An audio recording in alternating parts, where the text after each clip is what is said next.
कि बीजेपी का जिहड़ा जम्मू कश्मीर का प्रेजिडेंट है उसकी गल करन तो पहला दिग्विजय सिंह कांग्रेस का एक वड्डा लीडर है, मध्य प्रदेश के विच सेंट्रल मिनिस्टर भी रहा, चीफ मिनिस्टर भी रहा किसी जमाने।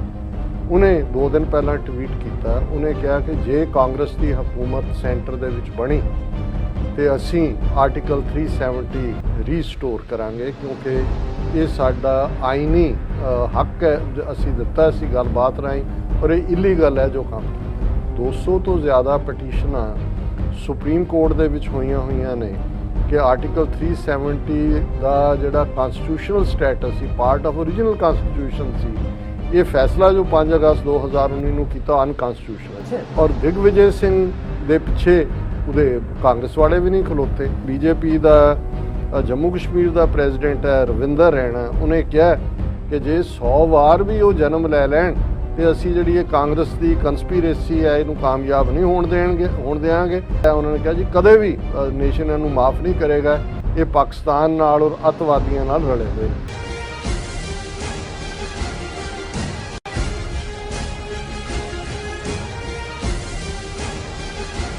दर्शकों, ब्रेक तो बाद तुहानूं आपां सब नूं जी आं कहंदे हां। सो प्रोग्राम दे अखीरले सैगमेंट दे विच आपां गलबात करन जा रहे हां कि बीजेपी दे जम्मू कश्मीर दे स्टेट दे प्रधान रविंदर रैना ने कहा है कि जिहड़े जम्मू कश्मीर विच धारा 370 वापस दोबारा लागू करन दी मंग कर रहे हैं वो पाकिस्तान दे एजेंट हैं। उसने कहा है कि किसी भी हालत में जम्मू कश्मीर का स्पैशल स्टैटस बहाल नहीं किया जाएगा। सो इस बारे आप विचार चर्चा करन जा रहे हैं और नाल ही रूह की खुराक गुरबाणी विचारां दी साझी तुहाडे नाल पाई जाएगी। सो असीं चाहांगे कि तुसां नाल इसी तरह ही बने रहना। देखण सुणन लिखण लई तुहाडा सब दा बहुत बहुत शुक्रिया। कीरार साहब की विचारां ने? देखो, पिछले दिनों पाकिस्तान के प्राइम मिनिस्टर इमरान खान साहब ने अनइक्वीवोकली कहा कि जदों तक भारत जिहड़ा समाई ऑटोनोमस स्टैटस कश्मीर का आर्टिकल 370 के थले सी, जिन्हों 5 अगस्त 2019 ਨੂੰ ख़त्म कर दिता गया सी, जदों तक वो रीस्टोर नहीं करता, बहाल नहीं करता, भारत नाल कोई गलबात नहीं हो सकती। असी भी इस स्टैंड नूं एप्रीशिएट किया है। हुण हकीकत ग्राउंड ते की चल रही है कि बीजेपी का जिहड़ा जम्मू कश्मीर का प्रेजिडेंट है उसकी गल करन तो पहला दिग्विजय सिंह कांग्रेस का एक वड्डा लीडर है, मध्य प्रदेश के विच सेंट्रल मिनिस्टर भी रहा, चीफ मिनिस्टर भी रहा किसी जमाने। उन्हें 2 दिन पहला ट्वीट किया, उन्हें कहा कि जे कांग्रेस की हुकूमत सेंटर दे विच बनी तो असी आर्टिकल 370 रीस्टोर करांगे, क्योंकि ये साडा आईनी हक है, असी दिता सी गलबात राही, और ये इलीगल है जो काम किया। कांग्रेस के विच भी कोई उहदी हमायत ते नहीं आया। रादर कुछ ने दबी आवाज़ दे विच कहा कि जी एवें गड़े मुर्दे कानूं उखाड़ने ने, और हुण जदों गड़े मुर्दे ना उखाड़न की गल करते हैं, इस गल का ध्यान रहे कि 200 तो ज़्यादा पटीशनां सुप्रीम कोर्ट दे विच होईयां होईयां ने कि आर्टिकल 370 का जिहड़ा कॉन्स्टिट्यूशनल स्टैटस सी, पार्ट ऑफ ओरिजिनल कॉन्स्टिट्यूशन सी, ये फैसला जो 5 अगस्त 2019 ਨੂੰ ਕੀਤਾ अनकॉन्स्टिट्यूशनल। जिहड़ा सुप्रीम कोर्ट कुत्तियां बिल्लियां दे मरण का सूह मोटो लैंदा है, उन्हें सूह मोटो का की लैना सी 200 पटीशनां दे उत्ते भी कोई हीयरिंग नहीं, क्योंकि वो अपने डर्टी काम ते लगे हुए हैं। 3 डर्टी डीज, डेमोग्राफिक बदलो, डोमिसाइल दो, रीडिस्ट्रिक्टिंग करो। और दिग्विजय सिंह दे पिछे उहदे कांग्रेस वाले भी नहीं खलोते, पर बीजेपी ने उसका तिखा रिएक्शन दिता। और जिहड़ा बीजेपी का जम्मू कश्मीर का प्रेजिडेंट है रविंदर रैना, उन्हें कहा attacking the Congress over its senior leader Digvijay Singh's remark on Article 370, BJP president on Saturday said his party would not allow the Congress leaders' conspiracy against India to succeed even if they take 100 births। कि जे 100 वार भी वो जन्म लै लैन तो असी जी कांग्रेस की कंस्पीरेसी है इनू कामयाब नहीं होण देंगे। अगों उन्होंने कहा कि Congress is hand in glove with Pakistan and terrorist and said the nation would never forgive it. और ये जिहड़ा उन्होंने कहा जी कदे भी नेशन इनू माफ़ नहीं करेगा, ये पाकिस्तान नाल और अतवादियों नाल रले हुए ने। इस दे उत्ते महबूबा मुफ्ती ने फौरन ट्वीट करके कहा कि BJP would have slandered even doctor BR Ambedkar, the father of Indian constitution, as pro Pakistan had he been alive. PDP President Mehbooba Mufti said amongst criticism of Congress leader Digvijay Singh over his remarks on Article 370. ਉਹਨੇ ਕਿਹਾ ਵੀ ਇਹ ਜੋ BJP ਦਾ ਰਵੱਈਆ ਹੈ, ਜੇ Indian constitution ਨੂੰ ਲਿਖਣ ਵਾਲੇ ਬਾਬਾ ਸਾਹਿਬ ਅੰਬੇਦਕਰ ਵੀ ਜਿਉਂਦੇ ਹੁੰਦੇ ਤਾਂ ਅੱਜ ਉਹਨਾਂ ਨੂੰ ਵੀ ਬੀਜੇਪੀ ਨੇ ਐਂਟਾਈ ਇੰਡੀਆ ਔਰ ਪਾਕਿਸਤਾਨੀ ਐਲਾਨ ਦੇਣਾ ਸੀ, ਕਿਉਂਕਿ ਆਰਟੀਕਲ 370 ਤਾਂ ਉਹਨਾਂ ਨੇ ਹੀ ਜਿਹੜਾ ਉਹਨਾਂ ਦੀ ਪ੍ਰੈਜ਼ੀਡੈਂਸੀ ਦੇ ਥੱਲੇ ਹੀ ਇਹ ਇਨਸਰਟ ਹੁੰਦਾ ਹੈ। ਔਰ ਗੱਲ ਇਹ ਨਹੀਂ ਹੈ ਕਿ ਵੀ ਇਹਨਾਂ ਦਾ ਰਵੱਈਆ ਕੀ ਹੈ। ਇੱਕ ਖਬਰ ਅੱਜ ਹੀ ਜਦੋਂ ਮੈਂ ਇਸ ਟੌਪਿਕ ਦੇ ਉੱਤੇ ਸਰਚ ਕਰਦਿਆਂ ਦੇਖੀ ਕਿ ਇਹ ਹੁਣ ਇੱਕ ਲੈਫਟੀਨੈਂਟ ਗਵਰਨਰ ਜਿਹੜਾ ਇੱਕ ਖੁੱਲ੍ਹੇ ਦਰਬਾਰ ਵਾਂਗ ਲਾਉਂਦਾ ਲੋਕਾਂ ਨੂੰ ਪੁੱਛਣ ਦੇ ਲਈ ਕਿ ਜੀ ਦੱਸੋ ਤੁਹਾਡੀਆਂ ਕੀ ਇਹ ਦੱਸਣ ਲਈ ਕਿ ਜੀ ਹਾਲਾਤ ਬੜੇ ਨਾਰਮਲ ਤੇ ਨੇ। ਔਰ ਇਹ ਖਬਰ ਹੈ ਕਿ ਜਨਤਾ ਦਰਬਾਰ ਲੈਫਟੀਨੈਂਟ ਗਵਰਨਰ ਦਾ ਐਡਵਾਈਜ਼ਰ ਹੈ ਬਸ਼ੀਰ ਖਾਨ, ਉਹਨੇ ਲਾਇਆ ਮਨਸਬਲ ਦੇ ਵਿੱਚ 10 ਜੂਨ ਨੂੰ। ਔਰ ਉਹਦੇ 'ਚ ਜਦੋਂ ਉਹਨਾਂ ਨੇ ਪੁੱਛਿਆ ਗਿਆ ਕਿ ਵੀ ਤੁਸੀਂ ਕਿਵੇਂ from A Kashmiri official like him, ਉਹਦੇ 'ਚ ਇੱਕ ਪੋਲੀਟੀਕਲ ਐਕਟਿਵਿਸਟ ਨੇ ਖਲੋ ਕੇ ਕਿਹਾ ਕਿ ਭਾਈ ਮੈਂ ਜਿਹੜਾ rather I'll feel comfortable with my own Kashmiri bureaucrats rather than bureaucrats from outside। ਉਹਨੇ ਕਿਹਾ ਜੀ ਇਹ ਬਾਹਰਲੇ ਲਿਆ ਕੇ ਤੁਸੀਂ ਲਾ ਰਹੇ ਹੋ, ਤੁਸੀਂ ਜੇ ਲਾਣਾ ਹੀ ਹੈ ਤਾਂ ਕਸ਼ਮੀਰੀ ਹੈਗੇ ਨੇ, ਮੈਂ ਉਹਨਾਂ ਨਾਲ ਗੱਲ ਕਰਨ 'ਚ ਜ਼ਿਆਦਾ ਇਹ ਹੁਣ ਜਨਤਾ ਦਰਬਾਰ 'ਚ ਹੁੰਦਾ ਹੀ ਲੋਕ ਆਪਣਾ ਕੰਸਰਨ ਦੇਣ। ਉਹਨੂੰ ਉਸ ਤੋਂ ਬਾਅਦ ਕੀ ਕੀਤਾ, after being arrested under section 153 promoting enmity between different groups of Indian penal code, Sajad Sofi 50 ਸਾਲਾਂ ਦਾ ਉਹਦਾ ਨਾਂ ਹੈ, ਸਜਾਦ ਸੋਫੀ, ਇਹ resident of Wani Mohalla in Safapora area of Ganderbal district was granted bail by a court. However, he was kept under preventive detention for allegedly being a threat to peace। ਉਹਨੂੰ detain ਵੀ ਕਰ ਲਿਆ, ਪਹਿਲਾਂ ਮੁਕੱਦਮਾ ਬਣਾਇਆ ਗਿਆ ਜੀ ਇਹ ਤਾਂ ਲੜਾਈ ਕਰਾਤੀ ਕਮਿਊਨਿਟੀ 'ਚ, ਕਮਿਊਨਲ ਰਾਈਟਿੰਗ, ਪਰ ਅਜੇ ਵੀ ਉਹਨੂੰ ਡਿਟੈਂਸ਼ਨ 'ਚ ਰੱਖਿਆ ਕਿ ਥ੍ਰੈਟ ਟੂ ਪੀਸ। ਹੁਣ ਇਹ ਹਾਲ ਹੈ ਕਸ਼ਮੀਰ ਦੇ ਵਿੱਚ। ਔਰ ਜੇ ਕੋਈ ਇਹ ਸਮਝਦਾ ਹੈ ਕਿ ਜੀ ਉਹ ਆਰਟੀਕਲ 370 ਰੀਸਟੋਰ ਕਰਨਗੇ, ਉਹ ਤਾਂ ਉੱਥੇ ਧੱਕੇ ਨਾਲ ਜਿਹੜੀ ਇਨਸਾਫ ਦੀ ਆਵਾਜ਼ ਹੈ ਉਸ ਨੂੰ ਦਬਾ ਰਹੇ ਨੇ, ਡੈਮੋਗ੍ਰਾਫਿਕਸ ਚੇਂਜ ਕਰ ਰਹੇ ਨੇ, ਧੜਾ ਡੋਮਿਸਾਈਲ ਵੰਡ ਰਹੇ ਨੇ, ਜ਼ਮੀਨਾਂ ਦੇ ਉੱਤੇ ਕਬਜ਼ੇ ਕਰਵਾ ਰਹੇ ਨੇ। ਅਡਾਨੀ ਅੰਬਾਨੀ ਉਹਨਾਂ ਦੀਆਂ ਇਨਵੈਸਟਮੈਂਟਸ ਉਹਨਾਂ ਨੂੰ ਜ਼ਮੀਨਾਂ ਦੇ ਰਹੇ ਨੇ ਕਿ ਜੀ ਇਹਨੂੰ ਟੂਰਿਜ਼ਮ ਡਿਵੈਲਪ ਕਰਨਾ ਹੈ। ਦੂਜਾ ਯਾਨੀ ਉਹਨਾਂ ਨੇ, ਔਰ ਸੁਪਰੀਮ ਕੋਰਟ ਚੁੱਪ ਕਰਕੇ ਬੈਠਾ, ਔਰ ਅਮਰੀਕਾ ਦਾ ਅਸੀਂ ਡਿਸਕਸ ਕੀਤਾ ਹੀ ਹੈ ਕਿ ਉਹਨਾਂ ਦਾ ਅਸਿਸਟੈਂਟ ਸੈਕਟਰੀ ਆਫ ਸਟੇਟ ਉਸ ਖਿੱਤੇ ਦਾ ਕਹਿ ਰਿਹਾ ਜੀ ਹਾਂ ਉਹਨਾਂ ਨੇ ਫਲਾਣਾ G4 ਕਰ ਦਿੱਤਾ ਹੈ, ਪੋਲੀਟੀਕਲ ਪ੍ਰਿਜ਼ਨਰ ਕਿ we are working with them. So in the end of the day ਜਿਹੜਾ ਉਹ ਗੁਲਾਮ ਕੌਮਾਂ ਦੇ ਨਾਲ ਜੋ ਹੁੰਦਾ ਸਲੂਕ ਇਸ ਵੇਲੇ ਕਸ਼ਮੀਰੀਆਂ ਦੇ ਨਾਲ ਬਦਤਰ ਸਲੂਕ ਹੋ ਰਿਹਾ। ਔਰ ਜਿਵੇਂ ਅਸੀਂ ਕਲੋਜ਼ਿੰਗ ਦੇ ਵਿੱਚ ਰੂਹਾਨੀਅਤ ਦਾ ਵਿਚਾਰ ਕਰਦੇ ਔਰ ਜਿਨ੍ਹਾਂ ਨੂੰ ਸਾਡੇ ਖਿੱਤੇ 'ਚ ਦੇਸੀ ਮਹੀਨੇ ਕਿਹਾ ਜਾਂਦਾ, ਵੈਸੇ ਦੇਸ਼ ਦੀ ਲੋੜ ਤਾਂ ਹੀ ਪਈ ਕਿ ਪਰਦੇਸ ਹੈ। ਬੇਸ਼ੱਕ ਹਿੰਦੀ ਦਾ ਲਫ਼ਜ਼ ਹੁਣ ਅਸੀਂ ਦੇਸ਼ ਜ਼ਿਆਦਾ ਇਸਤੇਮਾਲ ਕਰਦੇ ਹਾਂ, ਪਰ ਪੰਜਾਬੀ ਲਫ਼ਜ਼ ਉਸ ਖਿੱਤੇ ਦਾ ਦੇਸ਼ ਹੀ ਸੀ, ਇਸ ਲਈ ਜ਼ਬਾਨ ਨੂੰ ਵੀ ਕਹਿਣਗੇ ਕਿ ਦੇਸੀ। ਹੁਣ ਦੇਸ਼ੀ ਤਾਂ ਨਹੀਂ ਕਹਿੰਦੇ। ਇਸੇ ਤਰ੍ਹਾਂ ਜਦੋਂ ਡਾਲਡਾ ਆ ਗਿਆ ਮਾਰਕੀਟ ਦੇ ਵਿੱਚ, ਅਦਰਵਾਈਜ਼ ਘਿਓ ਨੂੰ ਸਾਡੇ ਕੋਈ ਦੇਸੀ ਘਿਓ ਤਾਂ ਨਹੀਂ ਸੀ ਕਹਿੰਦਾ, ਜਦੋਂ ਵਿੱਚ ਦੂਜਾ ਲਿਆ ਕੇ ਵਾੜ ਦਿੱਤਾ ਤੇ ਉਹਨਾਂ ਨੇ ਉਹਨੂੰ ਦੇਸੀ ਕਹਿਣਾ ਸ਼ੁਰੂ ਕਰਤਾ। ਔਰ ਜ਼ਾਹਰ ਹੈ ਸਾਡੇ 12 ਮਹੀਨੇ ਪੰਜਾਬ ਦਾ ਸਾਡਾ ਲੈਂਡਸਕੇਪ, ਖੂਬਸੂਰਤ ਰੁੱਤਾਂ, ਗਰਮੀ ਵੀ ਹੈ, ਬਰਸਾਤ ਵੀ ਹੈ, ਠੰਡ ਵੀ ਹੈ, ਪਤਝੜ ਵੀ ਹੈ, ਬਹਾਰ ਵੀ ਹੈ। ਰਾਦਰ 6 ਜਿਹੜੇ ਥੋੜੇ ਫਰਕ ਨਾਲ ਵਿੰਟਰ ਤੋਂ ਪਹਿਲਾਂ ਪਤਝੜ ਜਿਹਨੂੰ ਸ਼ਿਸ਼ਰ ਕਹਿੰਦੇ ਨੇ। ਔਰ ਇਸ ਸਾਰੇ ਦੇ ਨਾਲ ਫਿਰ ਸਾਡੇ ਮਹੀਨੇ ਵੀ ਜਿਹੜੇ ਸਦੀਆਂ ਤੋਂ ਚਲੇ ਆ ਰਹੇ, ਚੇਤ, ਵਿਸਾਖ, ਜੇਠ, ਹਾੜ, ਸਾਵਣ, ਭਾਦੋ, ਅੱਸੂ, ਕੱਤਕ, ਮੱਘਰ, ਪੋਹ, ਮਾਹ, ਫੱਗਣ। ਤੇ ਅੱਜ ਉਹ ਦੇਸੀ ਮਹੀਨਾ, ਉਸ ਦੀ ਪਹਿਲੀ ਤਰੀਕ ਜੇਠ ਦਾ ਮਹੀਨਾ ਮੁੱਕਿਆ ਤੇ ਹਾੜ ਦਾ ਸ਼ੁਰੂ ਹੋਇਆ।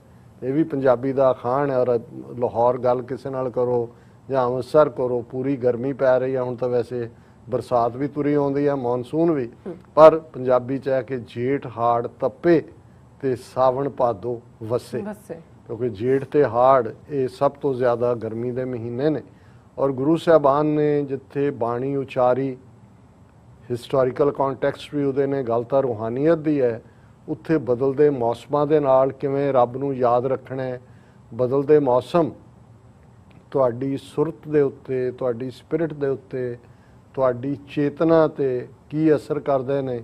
ਰਾਗ ਅਸੀਂ ਦੇਖਦੇ ਹਾਂ ਕਿ ਰਾਗਾਂ ਦਾ ਵੀ ਕੀ ਇੰਪੈਕਟ ਹੁੰਦਾ ਹੈ, ਉਹ ਕਿਵੇਂ ਉਹ ਚੇਂਜ ਵੈਦਰ ਦੇ ਨਾਲ ਮੇਘ ਰਾਗ ਹੈ, ਜੇ ਮੇਘ ਰਾਗ ਹੈ ਤੇ ਉਹ ਮੇਘਲ ਹੈ, ਮੀਂਹ ਪੈ ਰਿਹਾ, ਉਸ ਦੇ ਇੱਕ ਆਪਣੇ ਇੰਪੈਕਟ ਨੇ। ਔਰ ਇਹ ਅਸੀਂ ਗੁਰੂ ਗ੍ਰੰਥ ਸਾਹਿਬ ਦੇ ਵਿੱਚ 12 ਮਹੀਨਿਆਂ ਤੇ ਆਧਾਰਿਤ 2 ਰਾਗਾਂ ਦੇ ਵਿੱਚ ਬਾਣੀ ਹੈ। ਇੱਕ 12ਵਾਂ ਮਾਝ ਹੈ ਜਿਹੜਾ ਪੰਜਵੇਂ ਪਾਤਸ਼ਾਹ ਨੇ ਉਚਾਰਿਆ। ਉਹਦੇ 'ਚ ਜਦੋਂ ਹਾੜ ਦੀ ਗੱਲ ਹੈ ਤੇ ਫਿਰ ਅਸਾੜ ਤਪੰਦਾ ਤਿਸ ਲੱਗੈ, ਹਰ ਨਾਉ ਨ ਜਿਨਾ ਪਾਸ, ਹਰ ਸਾਜਨ ਪੁਰਖ ਵਿਸਾਰ ਕੇ। ਹੁਣ ਇਹ ਉਹੀ ਇੱਕ ਪਾਸੇ ਗਰਮੀ ਦਾ ਜ਼ਿਕਰ ਹੈ, ਪਰ ਨਾਲ ਦੀ ਨਾਲ ਇਹ ਯਾਦ ਦਹਾਨੀ ਹੈ ਕਿ ਭਾਈ ਜਦੋਂ ਰੱਬ ਨੂੰ ਭੁਲਾਓਗੇ ਤੇ ਫਿਰ ਤੁਹਾਡਾ ਅੰਦਰ ਵੀ ਬਲ ਰਿਹਾ। ਇੱਕ ਤਾਂ ਬਾਹਰ ਦੀ ਗਰਮੀ ਤਨ ਨੂੰ ਸਾੜ ਰਹੀ ਹੈ, ਪਰ ਰੱਬ ਤੋਂ ਵਿਛੋੜੇ ਦੀ ਗਰਮੀ ਦੇ ਨਾਲ ਅੰਦਰਲੀ ਤਪਸ਼ ਦੇ ਨਾਲ ਵੀ ਤੁਸੀਂ ਜਿਹੜਾ ਹੈ ਉਹ ਕੁਮਲਾ ਰਹੇ ਹੋ, ਤੁਹਾਡੀ ਸੁਰਤ ਕੁਮਲਾ ਰਹੀ ਹੈ। ਦੂਜਾ 12ਵਾਂ ਤੁਖਾਰੀ ਰਾਗ 'ਚ ਹੈ ਗੁਰੂ ਨਾਨਕ ਸਾਹਿਬ ਦਾ, ਕਿਉਂਕਿ 12ਵਾਂ ਮਾਝ ਉਸ ਦਾ ਜ਼ਿਕਰ ਗੁਰਦੁਆਰਿਆਂ 'ਚ ਹੁੰਦਾ ਹੈ, ਪਾਠ ਕੀਤਾ ਜਾਂਦਾ ਹੈ, ਵਿਆਖਿਆ ਕੀਤੀ ਜਾਂਦੀ ਹੈ। ਤੇ ਅਸੀਂ ਤੁਖਾਰੀ ਰਾਗ ਦੇ 12 ਮਾਹ 'ਚੋਂ ਵਿਚਾਰ ਕਰਦੇ ਹਾਂ। ਔਰ ਅਸਾੜ ਦੇ ਮਹੀਨੇ ਬਾਰੇ ਜਿਹੜਾ ਗੁਰੂ ਨਾਨਕ ਸਾਹਿਬ ਦਾ ਫਰਮਾਨ ਹੈ, ਅਸਾੜ ਭਲਾ ਸੂਰਜ ਗਗਨ ਤਪੈ, ਧਰਤੀ ਦੂਖ ਸਹਿ ਸੋਖੈ, ਅਗਨ ਭਖੈ, ਅਗਨ ਰਸ ਸੋਖੈ, ਮਰੀਐ ਧੋਖੈ, ਭੀ ਸੋ ਕਿਰਤ ਨ ਹਾਰੇ, ਰਥ ਫਿਰੈ ਛਾਇਆ ਧਨ ਤਾਂਕੈ, ਟੀਡ ਲਵੈ ਮੰਝ ਬਾਰੇ, ਅਵਗਣ ਬਾਦ ਚਲੀ ਦੁਖ ਆਗੈ, ਸੁਖ ਤਿਸ ਸਾਚ ਸੰਭਾਲੇ, ਨਾਨਕ ਜਿਸ ਨੂੰ ਇਹੋ ਮਨ ਦੀਆ, ਮਰਨ ਜੀਵਨ ਪ੍ਰਭ ਨਾਲੇ। ਹਾੜ ਦਾ ਮਹੀਨਾ ਅਸੀਂ ਦੇਖਦੇ ਹਾਂ, ਸੂਰਜ ਸਿਖਰਾਂ ਤੇ ਹੈ, ਤਪ ਰਿਹਾ, ਅੱਗ ਵਰ ਰਹੀ ਹੈ 4 ਚੁਫੇਰੇ। ਅਸੀਂ ਉਸ ਗਰਮੀ ਬਾਰੇ ਕਹਿੰਦੇ ਹਾਂ ਕਿ ਕਾਂ ਦੀ ਵੀ ਅੱਖ ਆਈ ਹੈ। ਹੁਣ ਉਹ ਕਾਂ ਦਾ ਅੱਖ ਆਉਣਾ ਕੀ ਹੈ ਕਿ ਭਾਈ ਹੁਣ ਕਾਂ ਸਭ ਤੋਂ ਢੀਠ ਪੰਛੀ ਹੈ, ਉਹ ਹਰ ਥਾਂ ਪਹੁੰਚ ਜਾਂਦਾ ਹੈ, ਲੇਕਿਨ ਉਹ ਵੀ ਲੁੱਕ ਕੇ ਬੈਠਾ ਹੁੰਦਾ ਵੀ ਗਰਮੀ ਬਹੁਤ ਹੈ।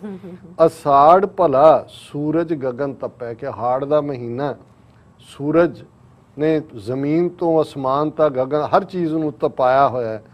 ਧਰਤੀ ਦੁੱਖ ਸਹਿ, ਧਰਤੀ ਦੇ ਉੱਤੇ ਦੁੱਖ ਹੈ ਕਿਉਂਕਿ ਸਭ ਕੁਝ ਸੁੱਕ ਰਿਹਾ, ਪਾਣੀ ਸੁੱਕ ਰਿਹਾ। ਜਿਹੜੇ ਮਾੜੇ ਮੋਟੇ ਪਲਾਂਟਸ ਜਿਨ੍ਹਾਂ ਨੂੰ ਤੁਸੀਂ ਰੈਗੂਲਰ ਪਾਣੀ ਨਾ ਪਾਓ, ਹਫ਼ਤੇ ਬਾਅਦ ਦੇਖੋ ਬਿਲਕੁਲ ਸੁੱਕੇ ਹੁੰਦੇ ਨੇ, ਕਿਉਂਕਿ ਉਹਨਾਂ ਦਾ ਪਾਣੀ ਧੁੱਪ ਨੇ ਸੋਖ ਲਿਆ ਹੁੰਦਾ ਹੈ। ਧਰਤੀ ਦੁੱਖ ਸਹਿ ਸੁੱਖ ਹੈ, ਅਗਨ ਭਖੈ, ਕਿ ਧਰਤੀ ਜਿਹੜੀ ਹੈ ਅਗਨ ਨੂੰ ਭਖ ਰਹੀ ਹੈ, ਖਾ ਰਹੀ ਹੈ ਅੱਗ ਨੂੰ। ਔਰ ਜਿਹੜਾ ਵੀ ਕੋਈ ਪਾਣੀ ਨਾਂ ਦੀ ਚੀਜ਼ ਸੀ ਉਹ ਪੌਦਿਆਂ 'ਚੋਂ ਵੀ ਸੁੱਕ ਗਈ ਹੈ। ਅਗਨ ਰਸ ਸੁੱਖ ਹੈ, ਮਰੀਐ ਧੋਖ ਹੈ, ਭੀ ਸੋ ਕਿਰਤ ਨਾ ਹਾਰੇ। ਹੁਣ ਗੱਲ ਬਾਹਰਲੀ ਵੈਦਰ ਦੀ ਹੋ ਰਹੀ ਹੈ, ਪਰ ਉਸ ਦਾ ਮੈਟਾਫਰ ਤੁਹਾਡੇ ਅੰਦਰ ਦੇ ਨਾਲ ਹੈ ਕਿ ਭਾਈ ਤੁਸੀਂ ਵਿਕਾਰਾਂ ਦੀ ਗਰਮੀ ਦੇ ਵਿੱਚ, ਲਸਟ ਦੇ ਵਿੱਚ, ਐਂਗਰ ਦੇ ਵਿੱਚ, ਗਰੀਡ ਦੇ ਵਿੱਚ, ਅਨਾਹ ਦੇ ਵਿੱਚ, ਹਸਦ ਦੇ ਵਿੱਚ, ਈਰਖਾ ਦੇ ਵਿੱਚ, ਜੈਲਸੀ ਦੇ ਵਿੱਚ, ਇਹ ਤੁਹਾਡੇ ਅੰਦਰ ਦੀ ਜਿਹੜੀ ਤਾਜ਼ਗੀ ਹੈ, ਤੁਹਾਡੀ ਰੂਹ ਦੀ ਜਿਹੜੀ ਖੁਸ਼ਬੂ ਹੈ, ਉਸ ਨੂੰ ਇਹਨਾਂ ਵਿਕਾਰਾਂ ਦੀ ਗਰਮੀ ਜਿਹੜੀ ਹੈ ਉਹ ਸੋਖ ਰਹੀ ਹੈ। ਅਗਨ ਰਸ ਸੁੱਖ ਹੈ, ਮਰੀਐ ਧੋਖ ਹੈ, ਭੀ ਸੋ ਕਿਰਤ ਨਾ ਹਾਰੇ। ਪਰ ਅਸੀਂ ਐਸੇ ਢੀਠ ਹੈ ਕਿ ਇਹਦੇ ਬਾਵਜੂਦ ਕਿ ਇਹ ਵਿਕਾਰ ਸਾਡੇ ਅੰਦਰ ਦੀ ਖੁਸ਼ਬੂ ਨੂੰ, ਖੂਬਸੂਰਤੀ ਨੂੰ, ਰੱਬ ਵੱਲੋਂ ਦਿੱਤੀਆਂ ਜਿਹੜੀਆਂ ਨਿਯਮਤਾਂ ਨੇ, ਉਸ ਗ੍ਰੇਸ ਦੀਆਂ, ਦਇਆ ਦੀਆਂ, ਕੰਮ ਆਉਣ ਦੀਆਂ, ਇਨਸਾਨੀਅਤ ਦੀਆਂ, ਉਹਨਾਂ ਨੂੰ ਇਹ ਖਾ ਰਹੇ ਨੇ। ਪਰ ਅਸੀਂ ਫਿਰ ਵੀ ਉਸ ਦੇ ਵਿੱਚ ਫਸੇ ਹੋਏ ਹਾਂ, ਉਸ ਧੋਖੇ ਦੇ ਵਿੱਚ। ਰੱਥ ਫਿਰੈ ਛਾਇਆ ਧਨ ਤਾਂਕੈ, ਟੀਡ ਲਵੈ ਮੰਝ ਬਾਰੇ। ਹੁਣ ਮੰਝ, ਜੇ ਤੁਸੀਂ ਜਿਸ ਨੂੰ ਅਸੀਂ ਮਾਝਾ ਕਹਿੰਦੇ ਹਾਂ, ਬਾਰ ਕਹਿੰਦੇ ਹਾਂ, ਜੇ ਉਹਦੇ ਵੱਲ ਦੇਖੀਏ ਤੇ ਗਰਮੀ ਦੇ ਵਿੱਚ ਇੰਨੀ ਗਰਮੀ ਹੁੰਦੀ ਹੈ ਕਿ ਜਿਹੜੀ ਬੀਬੀ ਹੈ, ਜਿਹੜੀ ਖੇਤ ਦੇ ਵਿੱਚ ਨਿਕਲੀ ਹੈ ਜਾਂ ਬਾਹਰ ਆਈ ਹੈ, ਉਹ ਵੀ ਛਾਂ ਲੱਭ ਰਹੀ ਹੈ। ਛਾਇਆ ਧਨ, ਧਨ ਕਹਿੰਦੇ ਨੇ ਔਰਤ ਨੂੰ, ਉਹ ਵੀ ਛਾਂ ਲੱਭ ਰਹੀ ਹੈ। ਔਰ ਬੀਂਡੇ ਬਾਹਰ ਨਿਕਲ ਕੇ ਬੋਲ ਰਹੇ ਨੇ। ਹੁਣ ਤੁਸੀਂ ਬੀਂਡਿਆਂ ਦੀ ਆਵਾਜ਼ ਜਦੋਂ ਮੈਂ ਕਰ ਰਿਹਾ, ਮੈਨੂੰ ਬੀਂਡੇ ਸੁਣ ਰਹੇ ਨੇ ਕਿ ਭਾਈ ਉਹ ਕੀ ਹੈ ਬੀਂਡਿਆਂ ਦਾ ਬੋਲਣਾ। ਜਿਹੜਾ ਉਸ ਧਰਤੀ ਦਾ ਪੁੱਤਰ ਪੁੱਤਰੀ ਹੈ ਉਹੀ ਸਮਝ ਸਕਦਾ ਹੈ ਕਿ ਗੁਰੂ ਨਾਨਕ ਸਾਹਿਬ ਨੇ ਕਿਵੇਂ ਉਸ ਧਰਤੀ ਦੀ ਖੂਬਸੂਰਤੀ ਨੂੰ ਵੀ ਔਰ ਮੌਸਮ ਨੂੰ ਵੀ ਬਿਆਨਿਆ, ਪਰ ਨਾਲ ਦੀ ਨਾਲ ਰੂਹ ਦੇ ਵਿੱਚ ਕਿੰਨੀ ਪਿਆਸ ਹੈ ਉਸ ਨੂੰ ਬਿਆਨਿਆ। ਰੱਥ ਫਿਰੈ, ਕਿਉਂਕਿ ਤੇਜ਼ੀ ਨਾਲ ਗਰਮੀ ਸਿਖਰ ਵੱਲ, ਸਿਖਰ ਦੁਪਹਿਰ, ਛਾਇਆ ਧਨ ਤਾਂਕੈ, ਔਰਤ ਇਸਤਰੀ ਜਿਹੜੀ ਹੈ ਉਹ ਛਾਂ ਲੱਭ ਰਹੀ ਹੈ। ਟੀਂਡ ਲਵੈ ਮੰਝ ਬਾਰੈ, ਬੀਂਡੇ ਬੋਲ ਰਹੇ ਨੇ 4 ਚੁਫੇਰੇ।